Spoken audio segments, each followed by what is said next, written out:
programme d'intégration communautaire par l'éducation coopérative. Aujourd'hui, ce que je vous propose, c'est vraiment de vous entretenir, de vous parler un peu sur l'historique, la mise sur pied, comment est venue cette idée-là de développer un programme pour des adultes qui ont une déficience intellectuelle ou qui sont sous spectre de l'autisme. Alors, on va regarder ensemble un peu le but, les objectifs du programme, pourquoi qu'on est là, le cursus. On va vous parler rapidement des différents cours qu'on offre au sein du programme collégial, le rôle des intervenants, la structure du programme. Je vais vous glisser un mot sur notre comité consultatif qu'on a au sein du programme, les conditions processus d'admission, puis je vais vous présenter à la fin la vidéo promotionnelle du programme pour vous donner une idée du programme. D'accord? À n'importe quel moment, vous avez des questions, des commentaires, arrêtez-moi, ça va me faire plaisir. Puis on est un petit groupe, fait qu'on peut jaser entre nous, ça va me faire plaisir. Moi, en passant, je suis professeure, fait que je suis habituée de bouger beaucoup quand j'enseigne. Et là, je sais que je suis filmée, qu'on me dit de rester dans cet espace-ci. Fait que ça va être un défi pour moi. Fait que si vous me voyez partir du bord de côté, ramenez-moi, OK? L'historique, la mise sur pied. Premièrement, le programme d'intégration communautaire vraiment a été mis sur pied grâce à la Coalition des familles francophones d'Ottawa, qui ont soumis une demande au collège pour qu'il y ait un programme collégial pour des adultes qui ont une déficience intellectuelle ou qui se trouvent sous le spectre de l'autisme. On sait que le système scolaire en Ontario actuellement fait en sorte qu'après l'âge de 21 ans, les élèves doivent quitter les écoles, puis que souvent, les services sont plus difficiles à accéder. Alors, c'est certain qu'on est un collège. Alors, on a voulu, quand on a commencé à parler du programme, vouloir développer un programme inclusif. C'est le thème de la conférence de cette année. Puis je pense que la présentation qu'on a eue ce matin allait vraiment dans ce sens-là, l'inclusion. Fait que tout au long de notre processus, quand on a commencé à parler du programme au tout début, le mot qu'on a mis partout, c'était l'inclusion. Qu'est-ce qu'on peut faire pour développer un programme où nos étudiants vont se sentir aussi bien que tous les autres étudiants du programme? OK? Alors, c'est vraiment d'abord de répondre à un besoin de la communauté. Alors, quand les familles sont allées au collège, c'était pour dire « nos enfants ont besoin des services » et il y en a qui ont définitivement le potentiel pour suivre un programme au niveau collégial. Comment on peut les accompagner dans ce processus-là? C'est un programme qui existe dans plusieurs autres collèges en Ontario, en anglais. Il y a une douzaine de collèges à travers l'Ontario qui l'offrent, mais on est le seul collège francophone à offrir ce programme-là et on en est très, très fiers.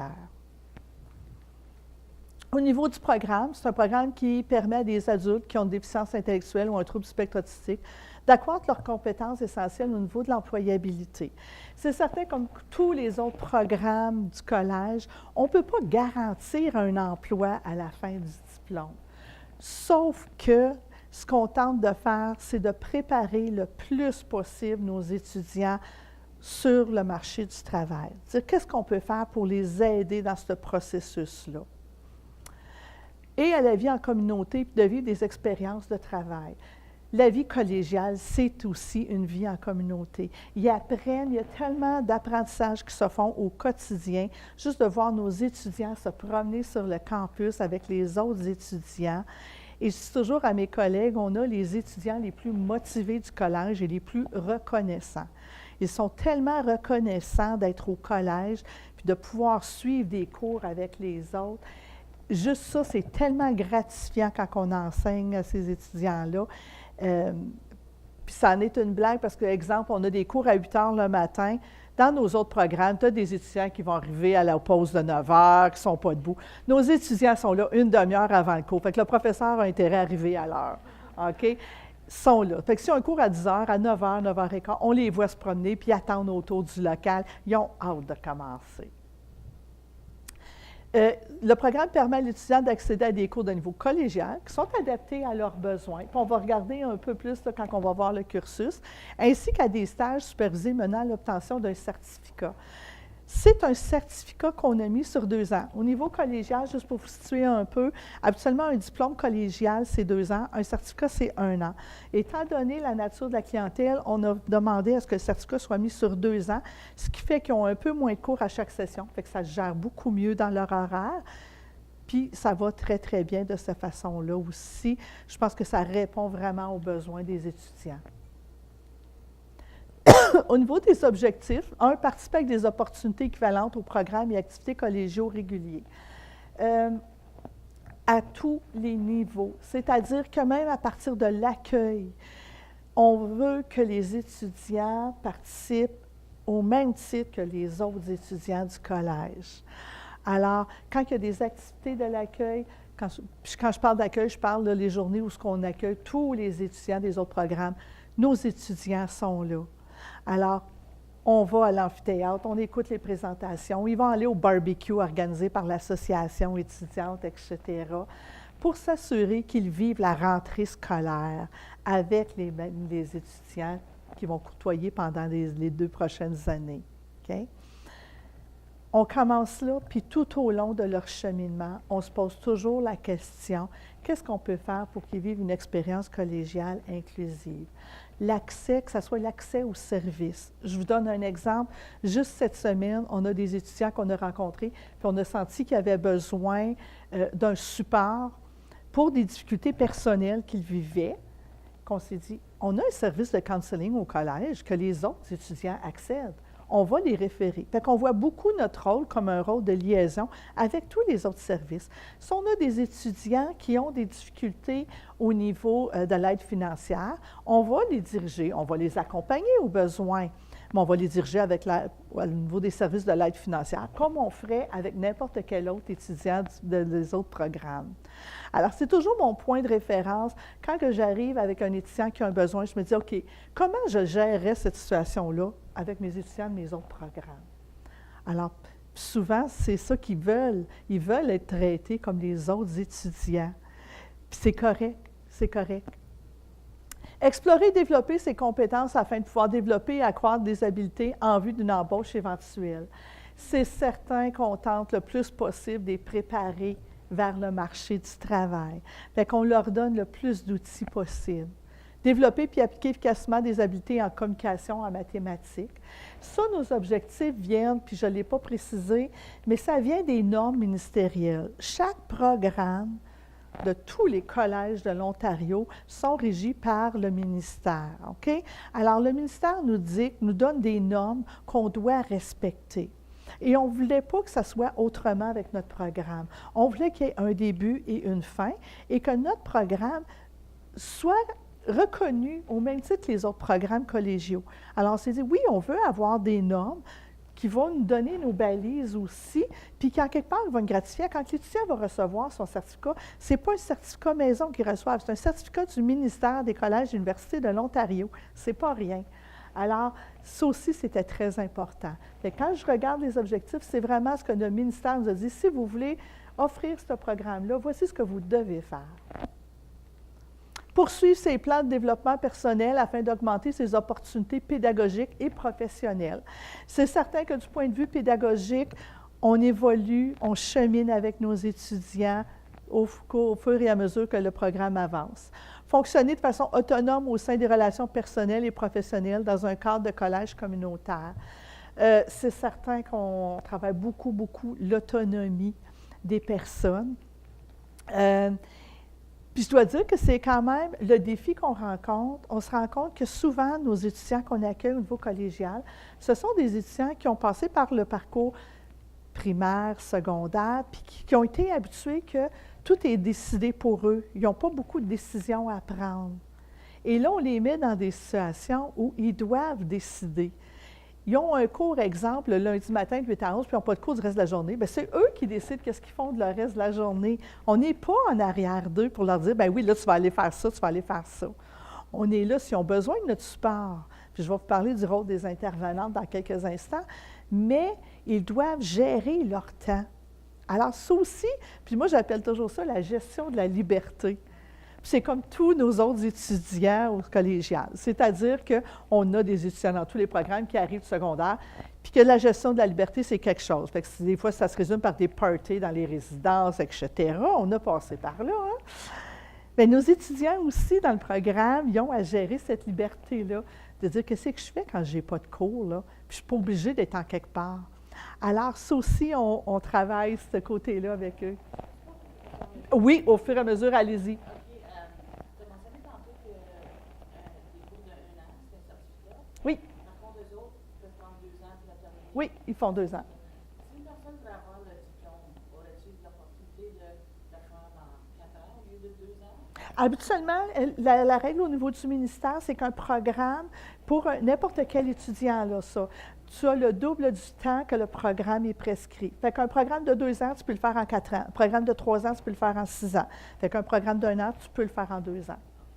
Ça s'applique pour tous les programmes. OK. Mon autre question, c'est que souvent, les écoles secondaires, ils vont leur donner pas un diplôme, mais ils vont terminer leur 2e année avec un certificat. Oui. Est-ce qu'ils peuvent rentrer avec un Oui, oui. On a des étudiants qui ont un CESO, un certificat d'études secondaires. On en a qui ont des DESO, qui ont un diplôme d'études secondaires, et on en a qui n'ont pas de diplôme ni de certificat du tout. Parce qu'on en a que ça fait peut-être 10 ans qu'ils n'ont pas étudié, puis qui décident, il n'y a pas d'âge limite pour venir au collège. Fait qu'on en a dans 20 ans avancés qu'eux, ils n'ont jamais obtenu de diplôme de certificat. C'est pas grave. Puis je vais vous expliquer le processus d'admission, mais le diplôme, ils doivent avoir le minimum d'âge, c'est 19 ans pour être éligible au programme. Puis il y en a qui ont un DESO, un CESO, mais ce n'est pas une obligation. Oui? Mhm. Dans nos cours de programme, OK, puis là, j'arrive avec le cursus, interagir conférence, c'est beau. J'arrive avec le cursus. Dans les cours réguliers, c'est-à-dire, ça, c'est l'étape 1 du programme. Aptitude à la vie quotidienne, transition vers la vie collégiale, introduction à l'informatique, français. Cours exploratoire. Fait que tous les autres cours, sauf cours exploratoire, nos cours sont livrés par un professeur. OK? Fait que le professeur est à l'avant. Elle pourrait avoir jusqu'à 20, 22 étudiants. Cette année, on a 14 étudiants en 2e année et 13 étudiants en 1re année, ce qui est parfait. Ce sont des très beaux groupes. Mais on pourrait accueillir jusqu'à 20, 22. Fait qu'un étudiant doit être capable de suivre la cadence dans un groupe, mais le professeur est seul. Les intervenantes, des fois, vont y aller, puis des fois, on a des stagiaires de d'autres programmes, comme du programme Intervention auprès des personnes ayant un handicap, qui, dans le cadre de leur stage, vont venir là, accompagner le professeur, mais règle générale, le professeur est seul. Cours exploratoire. Les étudiants ont 4 cours exploratoires à leur cursus. Ce que sont les cours exploratoires, ce sont des cours au choix de l'étudiant. Fait que l'étudiant, à chaque session, il a l'occasion de suivre un cours dans le programme de son choix. Et dans ces cours-là, il est accompagné d'une intervenante. Si je vous donne un exemple, cette année, on a des étudiants dans différents programmes. On en a qui font des cours en informatique. On en a qui font des cours en maçonnerie. On en a qui font des cours en éducation service à l'enfance. On en a qui font des cours dans le programme d'hôtellerie. Alors, ça varie énormément. Fait qu'on part des besoins, des intérêts des personnes. Ce qu'on a fait, ce qu'on a apporté comme changement cette année, puis là, on est en train de le vivre, puis je pense que ça va être un beau succès. Pour le premier cours exploratoire, juste le 1, à l'étape 1, ce qu'on a réalisé, parce qu'on a commencé juste en septembre 2014, c'est que les étudiants faisaient des choix, puis des fois, on réalisait que ce n'était pas des choix qui étaient à 100% éclairés. Exemple, on a beaucoup d'étudiants qui voulaient aller en hôtellerie parce qu'ils aimaient manger. Okay? Personnellement, ça serait mon genre parce que j'aime manger, mais ça, c'est un autre sujet. Alors, ce qu'on s'est dit, on va tenter de trouver des façons de les préparer davantage. Fait que là, le cours exploratoire, on fait venir des professeurs, des coordonnateurs, des étudiants ambassadeurs, plein de programmes du collège qui viennent présenter à nos étudiants c'est quoi ce domaine-là. Fait que c'est quoi le domaine de l'hôtellerie? Oui, tu peux manger à la fin du cours quand tu as fait la popote, mais tu as 3 heures de préparation avant. C'est quoi un cours d'informatique? C'est quoi un cours en métier, que ce soit en maçonnerie, en construction, mécanique automobile, etc. Éducation en service à l'enfance, mais ce n'est pas juste jouer avec les enfants. C'est quoi ce domaine-là? Alors, on a à chaque semaine des gens qui vont venir du collège, qui vont venir présenter leur domaine. Puis là, on va pouvoir mieux les préparer pour leur premier cours exploratoire de janvier, où là, ils sont intégrés avec les autres étudiants de ce programme-là. Fait qu'ils peuvent se retrouver dans le cours exploratoire. Exemple, je prends éducation service à l'enfance parce c'est quand même un programme qui intéresse beaucoup nos étudiants. Ils peuvent être 40 en salle de classe. Fait que là, il y a l'intervenante qui est assise à la classe, puis ce n'est pas toujours nécessairement à côté, c'est à la discrétion de l'étudiant. Moi, ce que je demande aux intervenantes, c'est qu'avant le premier cours, vous prenez une entente avec l'étudiant. Est-ce que tu aimerais que je m'assoie à côté de toi ou tu veux que j'aille m'asseoir dans le fond de la classe? Si tu as des questions, est-ce que tu veux que je te demande si tu as besoin d'aide ou tu veux attendre, tu veux venir me voir à la porte? Comment qu'on va le gérer? Fait que s'assoient et discutent avec l'étudiant du genre de support qu'eux désirent avoir dans ces cours-là. Et ça varie énormément. On a des étudiants qui vont dire « Non, non, moi, je ne veux même pas te voir, va dans le fond de la classe, puis je suis capable de ça. » Puis on en a, c'est « Non, non, moi, je veux que tu sois à côté de moi, là. C'est important. » Puis c'est correct. Alors, ça, on s'ajuste en fonction des besoins de chacun. Okay? Fait que les cours de programme, essentiellement, comme vous voyez, c'est beaucoup des cours, puis c'est certain qu'on travaille avec les écoles secondaires qui veulent préparer, puis ça, je trouve ça merveilleux. Les écoles secondaires nous demandent de plus en plus comment on peut préparer nos étudiants pour venir dans votre programme. Okay? Alors, c'est pour ça que j'ai dressé une feuille, un petit guide dont je vais vous présenter tantôt. Et ça, je trouve ça merveilleux. Ça démontre vraiment l'ouverture puis le niveau de collaboration. Puis on veut travailler en partenariat. Fait que nos cours, on ne veut pas que ce soit des cours de niveau secondaire. On veut que ce soit des cours au niveau collégiaux, mais en même temps, on veut que nos cours soient adaptés en fonction de notre clientèle puis que ça réponde à leurs besoins. Excusez. Dans le cours de français aussi, c'est un cours de français adapté. Et ils sont intégrés avec d'autres étudiants du collège qui ont aussi des besoins en français, c'est-à-dire que ça peut être des étudiants qui ont des difficultés d'apprentissage. Des fois, ça peut être des gens qui ont de la dyslexie ou autres troubles d'apprentissage qui sont aussi inclus dans ce cours-là. Alors, encore une fois, ils sont intégrés avec des étudiants de d'autres programmes. Fait qu'ils les voient partout. Deuxième étape, ils ont un cours de relations interpersonnelles.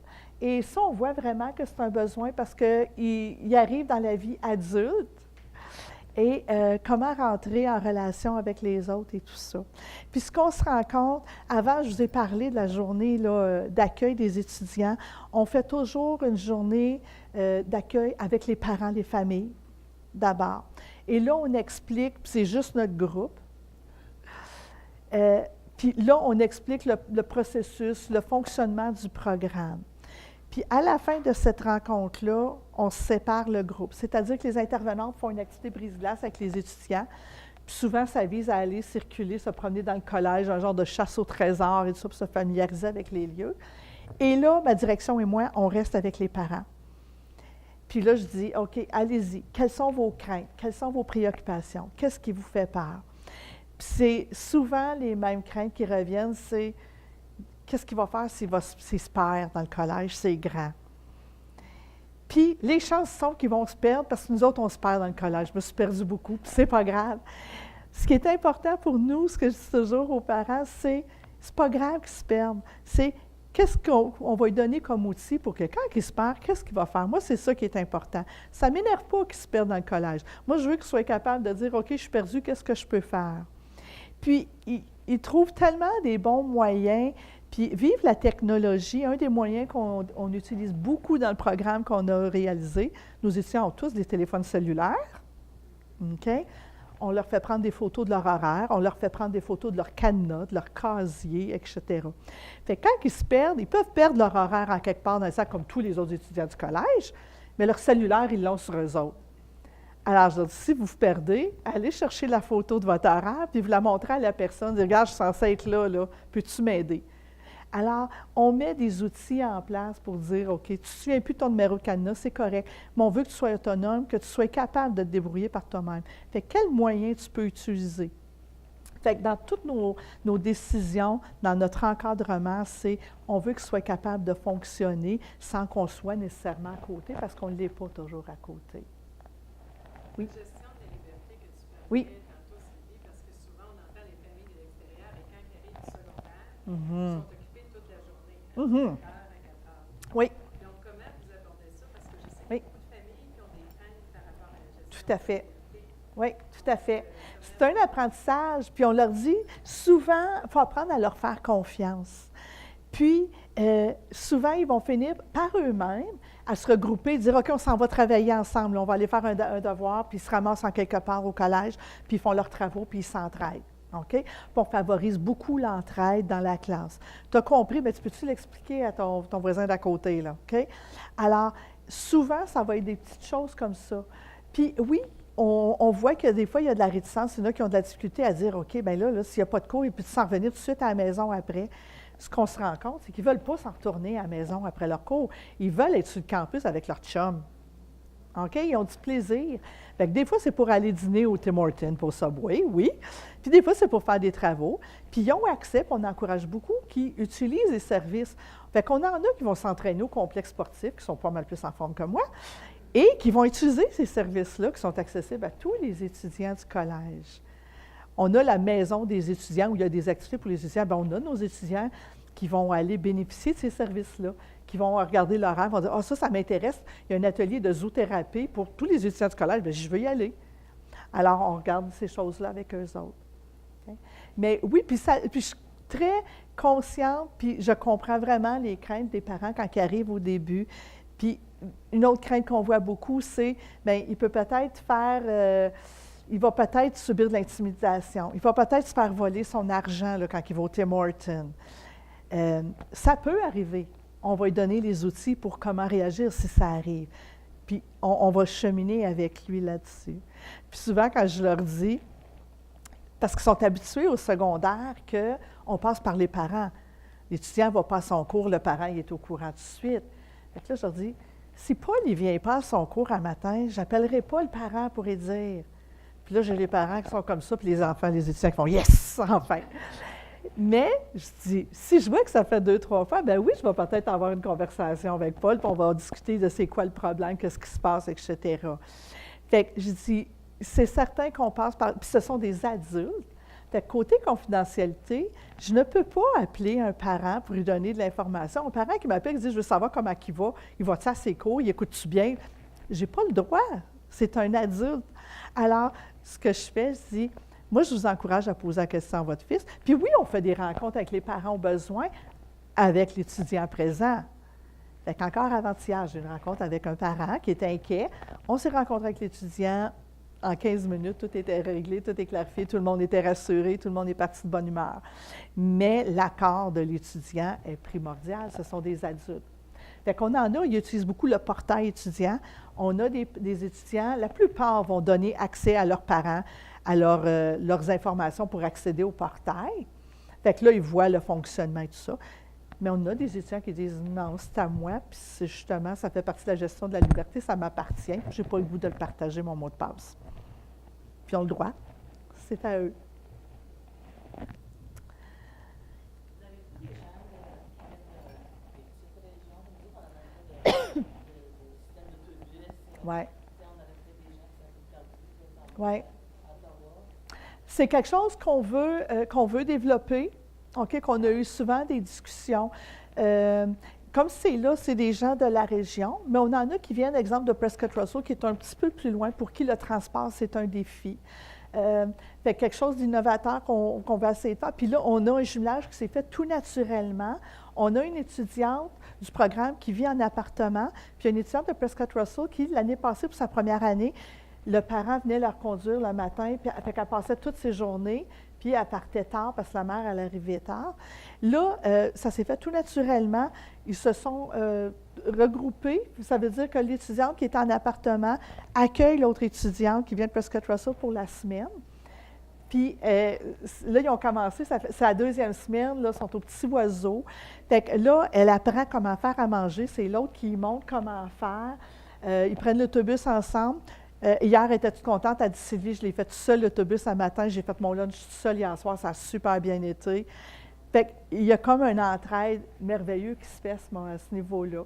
Puis c'est certain qu'on est ouvert à regarder, dire, est-ce qu'on peut développer des partenariats pour que ce soit des familles d'accueil qui accueillent nos étudiants qui arrivent puis qui veulent étudier, qui viennent de l'extérieur.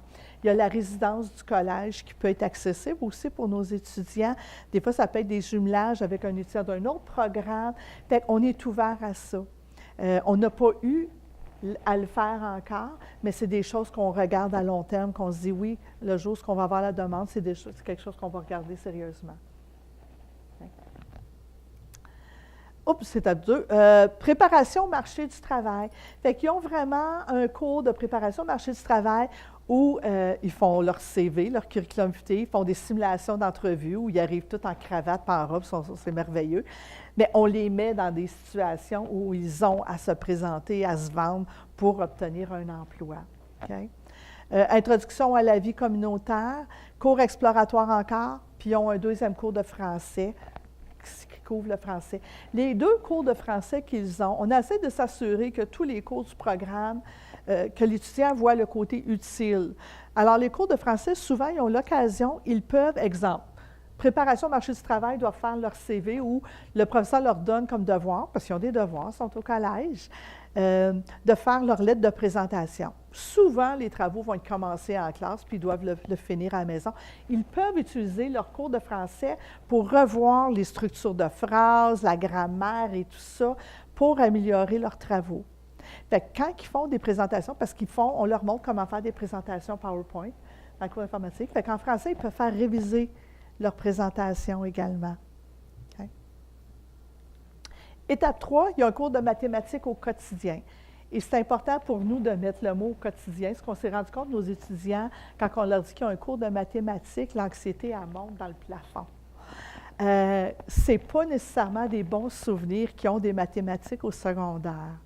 Alors, ce qu'on leur dit, c'est vraiment des mathématiques pour que ça soit utile pour toi dans la vie de tous les jours. Fait que s'il faut que tu comprennes, c'est quoi 1 kilomètre? Bon, on va partir dehors et on va aller le marcher, là, 1 kilomètre, pour que ça soit concret. Si c'est pour faire des transactions bancaires, bien, on va regarder, on va le faire. On va partir, puis on va y aller au Tim Hortons, t'acheter un café, puis que tu aies la monnaie. Fait que c'est vraiment, qu'est-ce qu'on a besoin pour les recettes, la même affaire, de mesurer dans le but de faire une recette. Fait que c'est pas juste de jouer avec les chiffres pour jouer avec les chiffres. Okay? Alors, puis souvent, c'est un cours qu'ils apprécient beaucoup, une fois qu'on a justement mis les choses en place, puis qu'ils savent que ça va être utile dans la vie. Ils ont un premier stage. Au cours de leur formation, les étudiants ont 2 stages à vivre. Un stage qui se fait au sein du collège. Là, ils commencent leur stage au collège. Fait qu'on en a qui sont, je pense à Tim Hortons parce qu'on en a toujours qui font Tim Hortons. On en a qui vont être à la cafétéria. On en a qui sont au bureau des admissions qui font leur stage là. On a quelqu'un à notre secteur qui va travailler comme commis à l'accueil. On en a qui sont au niveau des métiers. On avait 2 étudiants qui étaient très intéressés par les métiers. Alors, ils sont là à l'accueil pour remettre l'équipement des autres étudiants qui font d'autres cours, etc. Fait qu'on utilise les ressources au collège. On en a un qui son stage est au centre de repographie. Fait que de remettre les notes de cours, des assemblées, etc. pour tous les autres programmes. Alors, encore une fois, c'est l'étudiant qui fait son choix de où il va aller en stage. Fait que là, on parle de l'étape 3. Bien, l'étape 2, les intervenants commencent à rencontrer les étudiants puis dire où tu aimerais aller en stage, qu'est-ce qui t'interpelle. Puis c'est là qu'on va aller dire OK, tu veux faire ton stage au Tim Hortons, c'est pas juste pour manger des muffins puis des beignes. OK? Fait que qu'est-ce que tu dois faire au Tim Hortons? Alors, on part encore là des forces, des intérêts de l'étudiant pour son premier stage qu'il fait au sein du collège. Étape 4, qui est la dernière étape, cours de formation générale, qui est un cours obligatoire pour tous les étudiants du collège. On doit avoir dans tous nos cursus un cours de formation générale de 15 heures que l'étudiant choisit parmi une liste de plusieurs cours. Alors, c'est un cours, ça peut être sur l'interculturalisme, ça peut être sur l'informatique, c'est vraiment plus la culture générale, sur la sociologie, etc. Encore leur dernier cours exploratoire. Puis là, il y a un stage 2 qui est plus long, qui est de 90 heures, qui se fait dans la communauté. Okay? Exceptionnellement cet hiver, puis là, je vais parler un peu de notre recherche, on est en collaboration avec l'Université d'Ottawa et l'Association pour l'intégration sociale d'Ottawa. On a mis sur pied, on est en l'année 2 d'une recherche qui s'appelle GRISO, et où on veut faire un jumelage entre les étudiants du programme Intervention auprès des personnes ayant un handicap, qui est le programme où on forme des intervenants pour travailler avec des personnes qui ont une déficience intellectuelle, et nos étudiants d'intégration communautaire. Alors, l'étudiant du programme d'intervention auprès des personnes handicapées va être le mentor de l'étudiant de notre programme pour son stage. Fait que chaque étudiant va avoir 4 étudiants d'intégration communautaire qui vont mentorer. Fait qu'il peut se promener d'un milieu à l'autre dans la communauté sous la supervision d'un conseiller de l'Association pour l'intégration sociale. Alors, c'est vraiment un très, très beau défi qu'on travaille. Puis là, je regarde Lynn et Natacha parce qu'ils sont très, très impliqués.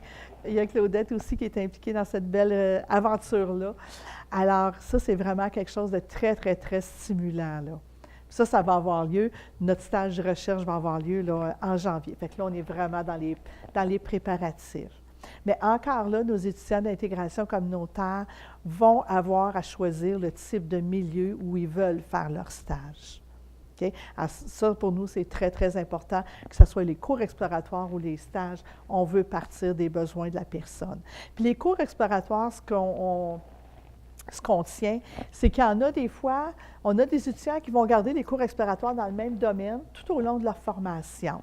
Exemple, quelqu'un qui a un intérêt pour la petite enfance vont faire tous leurs cours exploratoires, leurs stages dans ce domaine-là, alors qu'on en a des étudiants qui, d'une session à l'autre, vont se promener.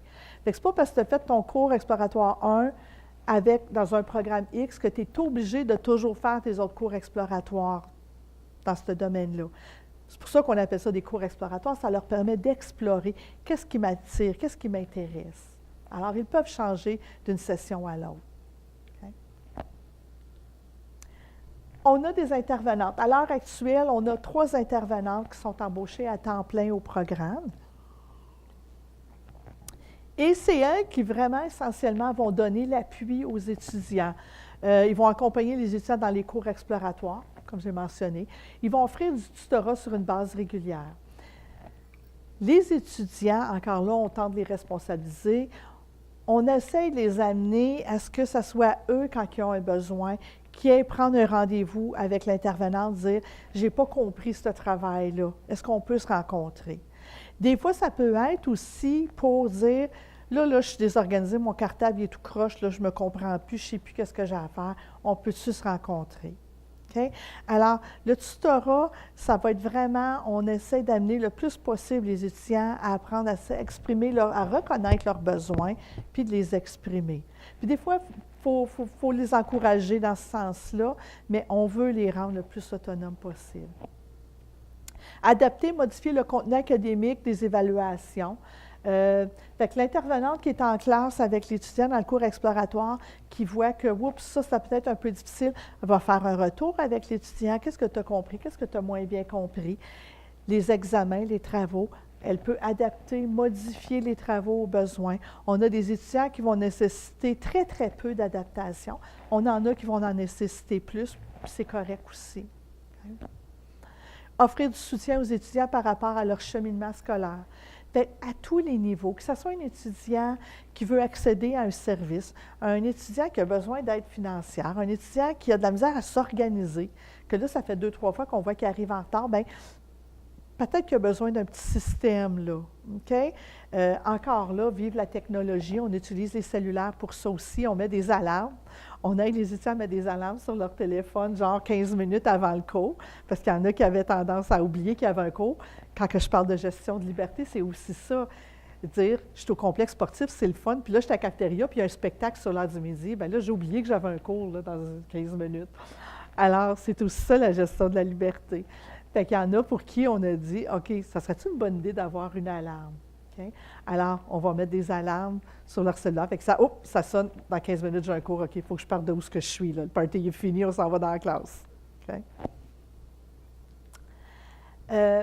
Au sein du programme, on a un comité consultatif. Et ça, c'est pour tous les programmes du collège. on se doit d'avoir un comité consultatif, c'est-à-dire ce sont des membres de la communauté. On se rencontre habituellement 2 fois par année et on va recueillir vraiment la rétroaction pour s'assurer que notre programme réponde le mieux possible aux besoins de la communauté. Pour nous, c'est très, très important. Fait qu'on a des gens d'organismes communautaires, on a des gens des conseils scolaires qui vont venir à ces rencontres-là, puis qui vont venir nous donner leur rétroaction. Fait qu'on partage l'évolution du programme, ce qu'on vit dans le programme, puis en même temps, eux nous apportent leurs commentaires. Dire, OK, avez-vous pensé à tel volet, etc. Alors, c'est vraiment un atout très, très, très important. C'est une collaboration très importante. Puis, ce sont les gens que je vais contacter quand j'ai de l'information à diffuser. Comme là, exemple, on a une soirée porte ouverte le 24 octobre. Je vais envoyer l'information au comité consultatif pour qu'ils diffusent dans leur réseau. Alors, à chaque fois qu'il y a un événement, qu'il y a des choses particulières, on passe par eux. L'autre agence aussi, si jamais la personne est impliquée avec une autre agence, l'autre agence peut s'impliquer à peut-être lui aider à quelque chose ou quelques défis qu'il voulait. Et ça, on l'a déjà vu, qu'il y a des intervenants de d'autres différents organismes, qu'on va faire une rencontre, qui vont dire, exemple, une étudiante qui avait de la difficulté l'année passée à faire ses choix de cours et ses stages. Elle hésitait entre 2 domaines. Elle m'a dit, mon intervenant, il m'aide pour mon plan d'action global. Fait que je dis, ça pourrait être une bonne idée qu'on fasse une rencontre. Fait qu'on a fait une rencontre avec son intervenant, puis on a regardé, OK, en fonction de ton projet de vie, là, c'est quoi tu veux, toi? Où tu te vois dans 1 an, dans 5 ans? Puis ça l'a aidé à dire, OK, ouais, mais si c'est ça mon projet de vie que je veux faire plus tard, peut-être que je serais mieux de prendre tel ou tel cours exploratoire ou faire mon stage dans tel domaine. Fait que oui, on peut le faire, ça, au besoin. Comme même de la ces choses-là, Oui. je pense à ça. Oui. S'ils sont impliqués avec d'autres agences. Oui. Puis ça se fait parce que quand on fait, là, j'arrive au processus aux conditions d'admission. Ça, tout ce que je vous ai mis, le lien, si vous allez sur le site du collège, vous allez sur la page du programme d'intégration communautaire, puis il y a la trousse d'admission. OK? Puis la trousse d'admission, c'est vraiment... Puis là, c'est pour l'année passée, parce que là, dans les prochaines semaines, là, je m'en viens puis je la révise au complet. C'est ce que chaque candidat, personne intéressée, doit compléter. Fait qu'on a un processus de sélection au programme. Première étape, ils doivent faire une demande à Collège de l'Ontario, comme tous les autres candidats pour n'importe quel autre programme. Ensuite, les étudiants doivent compléter la trousse. Fait qu'ils ont des questions à répondre. Ils ont eux-mêmes une lettre de motivation. Nous, ce qui est important, c'est de voir la motivation des candidats. Ils ont des références à demander. Fait que des fois, ce sont des intervenants. Les intervenants, souvent, vont compléter les références. Ça peut être un professeur, un éducateur qu'il a eu à l'école, etc., un employeur qu'il connaît bien. Et ensuite, là, il y a l'entrevue. Chaque candidat, chaque personne qui pose sa candidature au programme, on les passe en entrevue.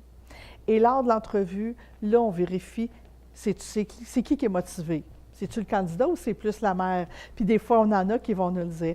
Pourquoi tu veux venir au collège? Ma mère, elle pense que c'est une bonne idée. OK?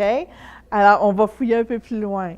Fait que c'est correct que maman trouve que c'est une bonne idée. Moi, je veux m'assurer que toi aussi, tu penses que c'est une bonne idée, puis pourquoi.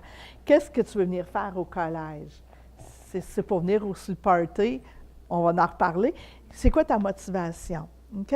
Alors, on vérifie beaucoup, beaucoup lors de l'entrevue la motivation de la personne, puis des fois, on va l'utiliser pour faire un retour sur l'information qu'on a eue lors de la trousse.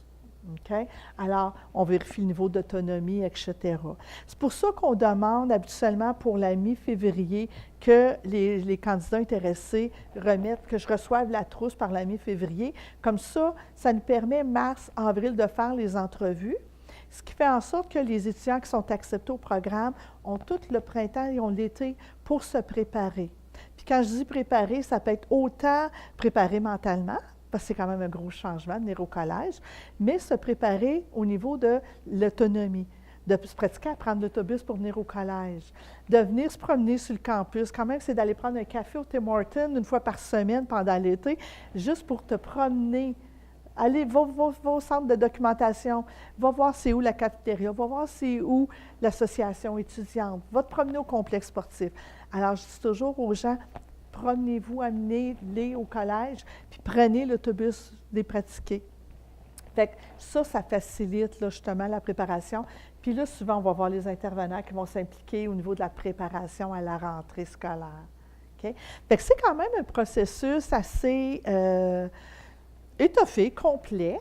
Puis c'est certain que les personnes, puis je vous ai décrit pas mal le programme, c'est certain que les personnes visées doivent être quand même très autonomes pour pouvoir venir au collège, parce que ça demande un grand niveau d'autonomie. Est-ce que c'est le seul collège en Ontario? Francophone qui l'offre.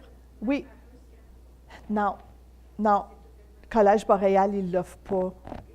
Puis, est-ce qu'ils ont accès à des tablettes quand ils sont là? Ils peuvent avoir, on a des étudiants qui ont leur tablette, on a des étudiants qui ont leur portable, puis on en a quelques-uns au programme qu'on peut leur prêter selon les besoins. Mais les étudiants pour qui c'est vraiment un besoin de toujours avoir accès à sa tablette ou son portable, habituellement, ils en ont un. Fait que oui, fait qu'en classe, on en a que c'est comme ça qu'ils vont écrire avec leur portable. Fait que oui, la technologie est très aidante à ce niveau-là. Avant que je visionne, je suis très bonne dans mon temps, est-ce qu'il y a des questions jusqu'à maintenant?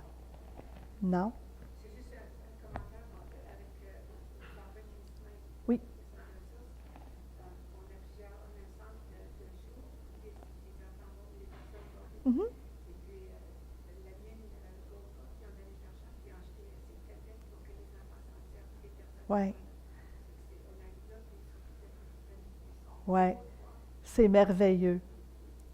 On en a fait acheter, on a réussi à faire acheter 2 tablettes pour le programme l'an passé et 2 ordinateurs portables. Fait que, comme c'est là, sont dans les bureaux des intervenants quand ils font du tutorat, les étudiants les utilisent. Parce que ceux qui l'utilisent vraiment en classe, la plupart, ils vont l'avoir avec eux, mais on en a quelques-uns, comme je vous dis, dans le programme pour que quand il y a du tutorat, ils ont des recherches à faire, ils peuvent les utiliser. Oui? Ah. Je vois que vous avez déjà eu des finissants dans votre programme. Oui. Qu'est-ce qui leur est arrivé? On a eu notre première cohorte qui a diplômé, puis là, dans la vidéo, c'est eux que vous allez voir beaucoup, qui ont diplômé, et on en a 10. Fait qu'il y en a, on en a 2 qui ont poursuivi dans un autre programme collégial. Ce n'est pas le but ultime du programme, ça se veut une fin en soi. Tant mieux quand ça l'arrive, c'est un plus. On en a qui... on a un qui a continué, qui fait du bénévolat là où il a fait son dernier stage. Puis j'en ai un qui est demeuré ambassadeur du programme avec moi. C'est-à-dire qu'il a fait, puis vous allez le voir dans la vidéo, quand je fais des présentations du programme, souvent il vient mardi soir, on est allé dans une école secondaire ensemble, et c'est lui qui a fait la présentation PowerPoint pour nos programmes. Et vraiment, c'est un ambassadeur extraordinaire. Fait que c'est lui qui a tout préparé. Et c'est lui qui, en plus, j'en suis tellement fière, qui a dit le discours d'au revoir lors de la cérémonie de remise des diplômes l'an passé. Puis c'est quelque chose de très gros. Le discours d'au revoir, c'est plusieurs centaines de personnes. C'était toute l'École des sciences sociales et humaines. Puis c'est vraiment, là, il s'était préparé. Je nous considère chanceux. On a une belle ouverture de la part du collège. Oui, on a connu de la réticence. Puis oui, la première année, je suis allée, puis j'ai demandé de me faire inviter dans tous les secteurs pour aller présenter le programme au coordonnateur. Vraiment bien dans la région du Nord. J'aimerais bien ça, j'aime ça aller dans le Nord. Et oui, il y en a que c'était « ouais, OK. » Fait que vous voulez que ça soit dans la classe avec nos étudiants et tout ça. Puis, je trouvais ça intéressant ce matin d'écouter notre conférencière. Puis, c'est vrai que ce qui fait peur au début, c'est l'inconnu, c'est la peur. Puis, une fois qu'ils voient que leurs collègues le font, puis qu'ils accueillent nos étudiants, puis que ça va super bien, là, après ça, quand on les rappelle, c'est « ben oui, tu peux m'en envoyer 2 étudiants, là, il n'y a pas de trouble, là. » Alors, c'est vraiment, on a quand même un très bel accueil. Mais c'est certain, quand j'ai proposé le nom de notre étudiant pour dire le discours d'au revoir, j'ai une direction qui m'appuie énormément. Puis ça, je suis très chanceuse de l'avoir, parce qu'on a eu certaines réticences de différents secteurs. Ils disaient, bien là, c'est un discours d'au revoir, là, et il n'arrivera pas en avant, puis figé. Puis je dis, non, faites-nous confiance, on sait ce qu'on fait, puis c'est lui qui a préparé, je suis partie de son témoignage, on l'a travaillé ensemble, puis tous les discours d'au revoir doivent être approuvés par une personne, OK, de tout le collège. C'est très protocolaire, là, au collège. Et ça a passé, elle a changé quelques mots ici et là, mais j'avais toujours le souci, à chaque fois qu'on se rencontrait pour le pratiquer, je disais, je veux m'assurer que les changements qui sont apportés, que toi, tu es à l'aise avec ça et que toi, tu comprennes le sens. Je ne veux pas que tu dises un seul mot que tu n'es pas bien avec. Puis ça a super bien passé. La moitié de la salle était en larmes après son témoignage, parce que c'était très, très, très émouvant. Mais en même temps, je dis, et que ça ouvre des belles portes. Fait qu'ils font leur chemin. Fait que puis lui, son implication, il s'est dit, moi, je suis gradué, mais je ne peux pas partir du collège. Il faut que tu me gardes, il faut que tu me fasses faire quelque chose. Fait qu'il est embauché, puis il est payé quand il vient faire ses présentations avec moi, comme n'importe quel autre ambassadeur. Fait que là, il m'envoie des courriels régulièrement pour dire, OK, c'est quand la prochaine? C'est quand la prochaine? Fait qu'il me donne du travail, c'est correct, je ne m'ennuie pas. Fait que je sollicite des milieux pour qu'on ait présenté, puis c'est très apprécié. On apprend toujours quelque chose, hein. Le maintenant, cette année, le thème, c'est l'inclusion. Oui, Dans ma tête, l'inclusion affective, c'est ceux qui ont commencé à intégrer les enfants, les personnes handicapées dans le système d'école. oui, Ça ouvre plus d'autres portes, toujours d'autres enfants qui sont encore inclus. oui, C'est oui, vraiment de l'international, c'est l'inclusion. oui. Puis quand on parle du principe de l'inclusion, c'est de prendre pour acquis que les étudiants, fait que quand je pense aux étudiants de notre programme, il faut partir avec le concept qu'ils ont leur place au sein du collège. Fait que les inclure, ça devrait être quelque chose de naturel. Puis on le sait là, ici que ça ne l'est pas encore, mais on travaille vers ça. Fait qu'à chaque fois qu'on prend une décision, il faut le garder en tête. Puis ça va dans les deux sens. Ça va pour les privilèges, mais ça va pour les conséquences. Fait qu'au début, quand je dis à mon équipe, bien là, on a une politique dans les autres programmes que quand un étudiant il arrive en retard, il attend la pause, puis il attend l'heure après. Puis là, on dit, bon, on ne peut pas faire ça avec notre gang. Oui, on va faire ça avec nos étudiants. Parce que quand ils vont aller dans les cours exploratoires, ils ne pourront pas rentrer comme bon leur semble. Fait que tu arrives en retard, t'attends. Puis il y en a une couple qui se sont fait avoir, qui ont attendu à la porte, que la pause arrive, puis qui sont rentrés après. Fait que c'est les consignes qu'on a. Un étudiant qui remet un travail en retard, 10 de pénalité. Fait que là, au début, c'était, ben non, on ne peut pas faire ça. Oui, il faut le faire. Puis oui, des fois, on va leur laisser reprendre un travail si on a vu qu'ils n'ont pas compris, puis tout ça. Mais il faut être équitable pour tout le monde. Puis quand on parle d'équité, il faut que ça soit dans les deux sens. Fait qu'on tente de les traiter comme les autres décisions. Fait que quand je prends une décision, c'est qu'est-ce que je ferais si ça serait un étudiant des autres programmes? Bien, il y aurait une conséquence. Oui. OK? Fait que je vais vous présenter la vidéo promotionnelle. Oups.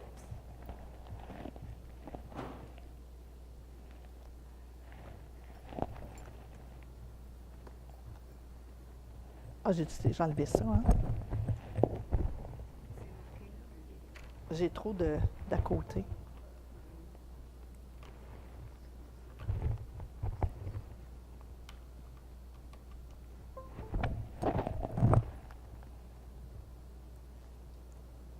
Oups, c'est pas ça que je voulais faire.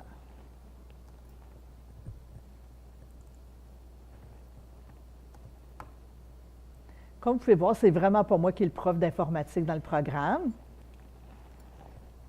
OK, je vais passer par l'autre chemin d'abord. Oups. Excusez.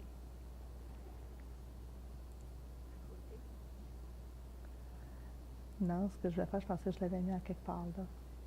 Non, c'est pas ça que j'ai fait.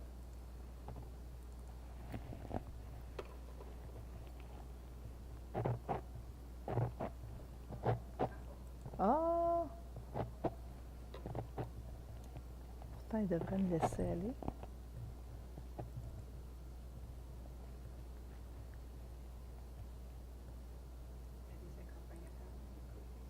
Oui, c'est ça, je vais essayer ça, puis sinon, je vais demander qu'ils viennent me...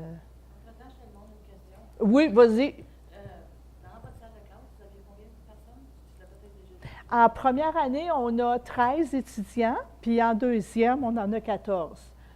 Puis 3 intervenants. On a 3 intervenants. Oui. À la maison, je crois que vous devez rentrer sur le réseau local. Tu fais ça, quand même? Tu peux répondre des questions? Ah, tu veux-tu essayer? Il va-tu le rester? Ah, attends un peu. Activer. Oups. Je fais une vidéo. Se connecter. Y a-t-il un mot de passe pour l'interne? Puis ton dernier nom. Habituellement, ils le font automatiquement, fait que je pensais que ça pourrait être... Pendant que... De fait, ton nom d'usager, c'est ton nom de famille. Ton fils, c'est son nom de chambre. Tu as le droit à 5, ça va être ton téléphone, ton portable, quoi. Fait que tu peux rentrer. Ça passerait. Oui, ça passerait. OK. Je vais distribuer, on a préparé dans le programme, pendant que ma complice aide à me brancher, un petit guide sur comment se préparer pour venir au programme. Parce qu'on avait la demande des gens qui disaient... Penses-tu, Lynn? Je vais aller voir s'ils sont de l'autre côté.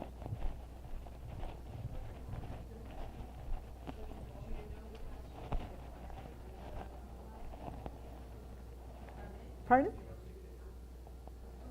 Il ne sait pas. Is it possible? I can't get on the Wi-Fi. There's a video that I want to present. She tried it and it doesn't work. I thought that's what it was too. Is it 2068? I don't know. You don't have the password?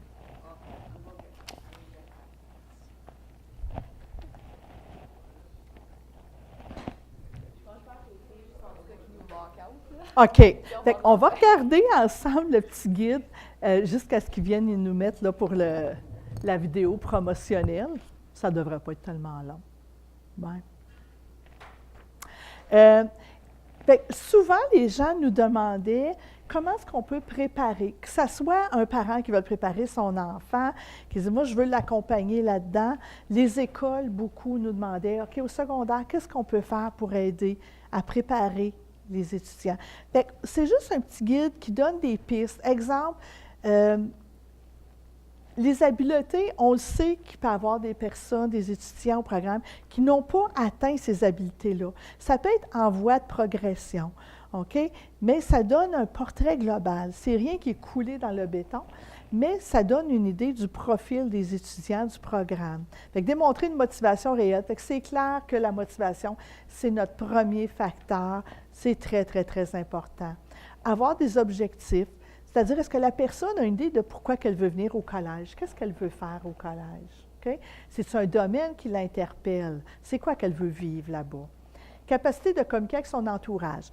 Communication, on s'entend que quelqu'un peut avoir des limitations au niveau du langage parlé, il n'y a pas de problème. Mais est-ce qu'elle a un moyen de communiquer? Est-ce qu'elle est capable de s'exprimer, d'exprimer ses besoins? OK? Capacité de se rendre au collège par ses propres moyens, parce que contrairement au secondaire, il n'y a pas de transport qui arrive directement au collège. C'est le transport de ville. En français, en plus, que vous allez nous aider. Hey, c'est merveilleux, ça. Oui, c'est notre spécialiste en français à l'association. Ah, merveilleux.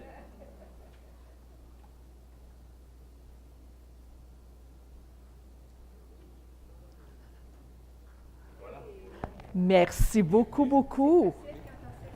Quel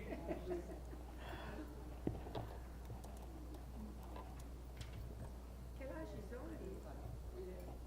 ils ont, L'âge minimum, c'est 19 ans. Puis on en a, notre doyenne a 30 ans, si je ne me trompe pas.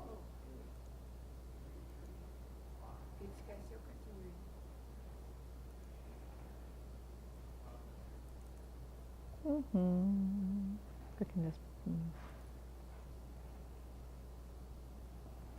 Alors, je vous amène, là, je fais le détour parce que je ne vais plus y accéder avant.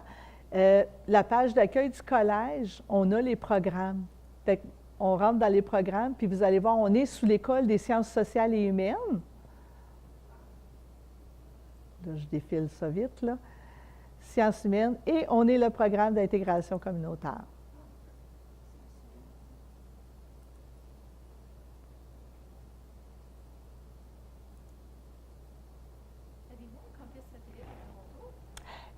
Ils l'écrivent, mais ils veulent le développer, mais c'est pas fait du tout, du tout. Donc, ici à Toronto? C'est ce qui est dans les projets, mais il n'y a rien de fait à ce jour. C'est dans les projets. Donc, en français? Ça serait en français s'ils le feraient par satellite. Mais ils l'ont mis, mais c'est plus une question administrative à ce jour. Fait que c'est la page d'accueil, puis ici, vous avez la vidéo.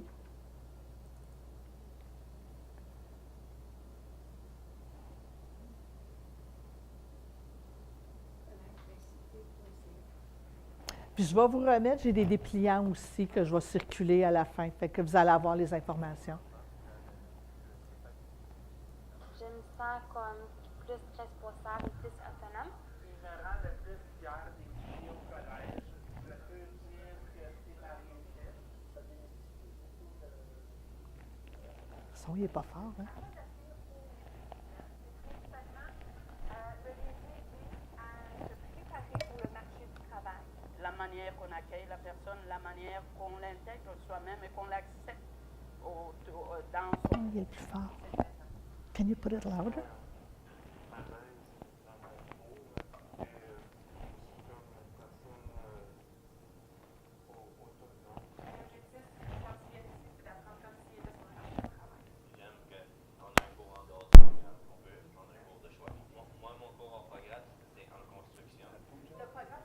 Ça te peur? Il consiste en un certificat qui est offert sur 2 années et qui prépare des étudiants ayant une déficience intellectuelle ou qui sont sur le trouble du spectre autistique de se développer, de suivre une formation collégiale afin de les préparer, de les outiller davantage au marché du travail. C'est un programme qui permet l'inclusion totale. Quand on parle d'inclusion totale, c'est vraiment d'intégrer ces étudiants-là dans la vie collégiale, autant dans leurs cours du programme, autant dans les cours hors programme. Avant un cours, j'ai tendance à me préparer en pensant à ce que je veux enseigner, les apprentissages qui doivent être faits, et aussi en gardant en tête les forces et les défis de chaque étudiant pour essayer de vraiment répondre aux forces et aux défis des différents étudiants en salle de classe. Mon rôle en tant qu'intervenante, c'est d'accompagner les étudiants en salle de classe, offrir du tutorat, adapter, modifier les travaux pour favoriser la réussite collégiale. Ça prend un partenariat avec l'enseignant et les intervenants pour pouvoir trouver des moyens pour aider l'étudiant comme tel. Ça demande une certaine complicité entre l'intervenante et l'enseignant. L'intégration des 2 étudiants au sein du groupe a été très facile. Au départ, c'était vraiment un lien de confiance que j'ai amené. Et puis ensuite, on s'est parlé des limites de chacun, que moi j'ai, que d'autres aussi ont. Et ça leur a mis en confiance. J'ai beaucoup amélioré ma gestion de temps. Avant, j'avais beaucoup de difficultés. Notre ambassadeur. Donc ça, c'est un des défis que j'ai surmonté depuis que je suis à la STIC. Au sein du programme, les étudiants ont la possibilité de suivre 2 stages pratiques. Alors, le premier stage pratique se déroule au sein du collège. Alors, on a des étudiants qui sont en stage aux différents endroits dans le collège. Et le second stage se déroule dans la communauté, dans un domaine de leur choix. C'est des tâches qui sont reliées un peu à l'administration, bureau des admissions. Donc, ils vont s'occuper des cartes étudiantes, ils vont approuver les photos des étudiants, ils vont les imprimer. On s'assure qu'ils sont là pour nous aider dans des tâches qui sont des fois le fun, entre autres pour décorer pour les fêtes spéciales. Ils ont donné de l'appui aussi au secteur du recrutement cette semaine et la semaine dernière pour des projets spéciaux pour assembler des trousses. C'est vraiment des tâches qui sont très, très variées, mais qui nous donnent un bon coup de main ici. Là. Ici, à la garderie éducative René Tassé, on a accueilli 3 étudiants du programme. Ça a été une belle expérience, autant pour eux que pour nous. Et puis, ça a été un franc succès. On a eu 3 super étudiants qui ont su bien intégrer à la routine de la garderie et en même temps pour les éducatrices de pouvoir guider ces étudiants-là à un stage succès. Je fais un stage avec l'association étudiante Mes tâches en stage sont un peu de tout, démontage de salle, organisation de la salle. D'autres de mes tâches, c'est de faire des listes sur Excel. Le stage va permettre aux étudiants un peu de valider leurs intérêts, c'est-à-dire est-ce que c'est vraiment ça que j'ai le goût de faire. Le stage va aussi leur permettre d'exploiter leur potentiel. Vraiment de voir là, qu'est-ce qu'ils sont capables de faire. Alors, il y a quelque chose de très valorisant là, en faisant des stages pratiques. Le fait qu'ils sont en une petite gang d'élèves ensemble, il y a une entraide qui se fait. Et puis, graduellement, il y a eu beaucoup de confiance et puis beaucoup de partage d'informations. Puis, je crois que tous sont heureux maintenant. Ce que je retiens de l'expérience, c'est que c'est riche. Pour moi, ça m'a fait grandir. Et les étudiants, ils pensent que je leur ai donné, mais ils ne savent pas ce qu'ils m'ont donné, ce qu'ils m'ont appris. Juste de prendre la personne où elle est rendue et de l'accompagner selon ses besoins. C'est vrai, j'enseigne, mais quand j'ai enseigné les deux étudiants que j'ai vu les résultats, c'était une fierté pour moi et puis je suis sortie de là grandie.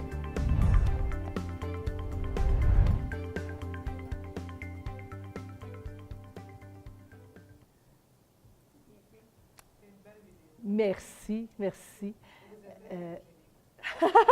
Merci. On est... Oui, c'est vraiment... puis les étudiants que vous voyez, ce sont nos diplômés de l'an passé, puis ça me fait du bien de les voir, parce que je m'ennuie beaucoup d'eux autres aussi. C'était notre première gang, hein, fait qu'on s'attache beaucoup, beaucoup. Mais la vidéo, je trouvais ça important, puis c'est le secteur de recrutement du collège qui m'a aidé à monter la vidéo. On s'est promené, moi je voulais démontrer toute l'ampleur du programme, mais toutes les possibilités. Je ne voulais pas juste avoir des images des étudiants en salle de classe en train de prendre des notes, là. Oui, c'est ça le collège puis les études, mais il y a autre chose. C'est pour ça que je voulais aller chercher des milieux de stage, des cours exploratoires, puis je voulais avoir des professeurs. On voit des professeurs, c'est un professeur en construction qui n'a pas nécessairement de formation avec les personnes qui ont des déficiences intellectuelles, qui a accueilli nos étudiants à bras ouverts, puis que là, lui, il en réclame d'autres, là, parce que ça a été un coup de cœur. Professeur qu'on voit en travail social, gérontologie, ça a été un coup de foudre entre elle et les étudiants. Ça a été tellement une belle expérience.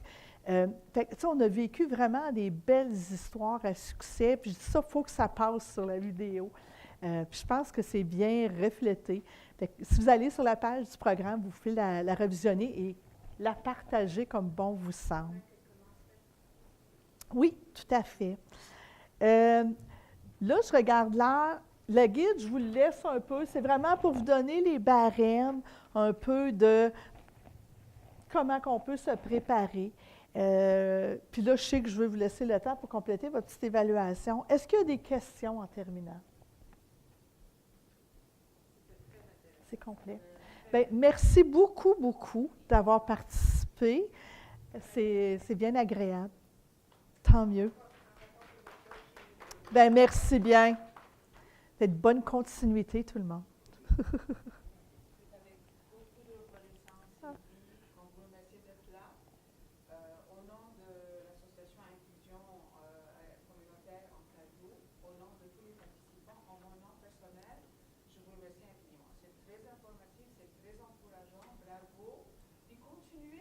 Faux. Un gros merci.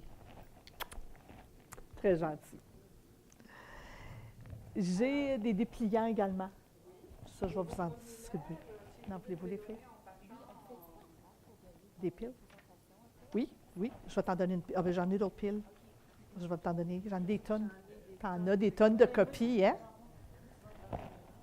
Non, voulez-vous quelques-uns? Est-ce que vous en voulez pour distribuer dans vos milieux aussi? Tiens, ça c'est souvent.